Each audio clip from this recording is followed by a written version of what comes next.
जैसे ये चुटनी का गाना लेकर आई थी और थक गई है डबल गाना लेकर आई थी, बहुत नीचे गाना बा। आप सब ढेर प्यार आशीर्वाद देंगे। थक थक गाना गाई थी, लेकिन आप सब गाना में जो बढ़ के गाई थे तो आप सब बिल्कुल ही नहीं देखते, हमें लगा थक जाते ना आप सब देखते। तो यही नाचे नाच के डांटे थे, आप सब देखिए, मजा लीजिए, आनंद लीजिए और हमें से कमेंट करके दीजिए। अरे सुनी के ससुरे कई हो खबरिया, हमारे डरिया लागई ना। सुनी के ससुरे कई हो खबरिया, हमारे डरिया लागई ना। सासू ननद मोरी ननवई के बैरन सधवई दी भितराई हो। सासू ननद मोरी ननवई के बैरन सधवई दी भितराई हो। बंद कई के फुलियै के वड़िया की अपना पराई भैली ना।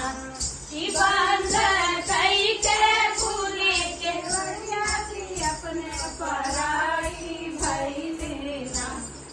आधी रात जब वो पिया आई है बगल बैठाई हो।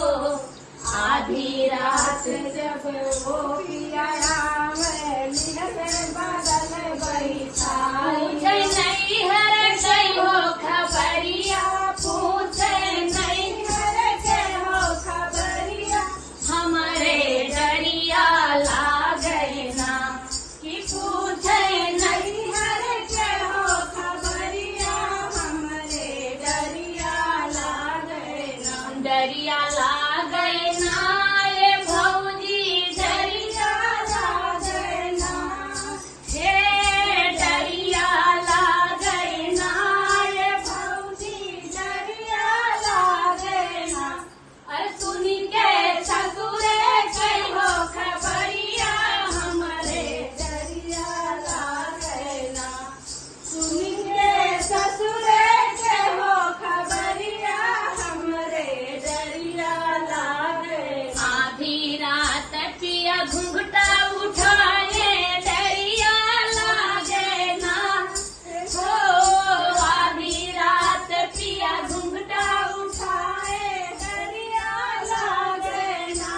कि देखी के सावरी हो सूरतिया, हमारे डरिया लागे ना।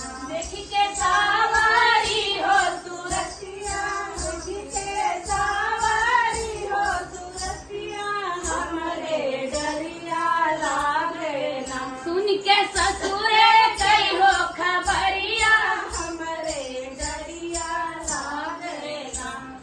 सुनी सुनी ससुर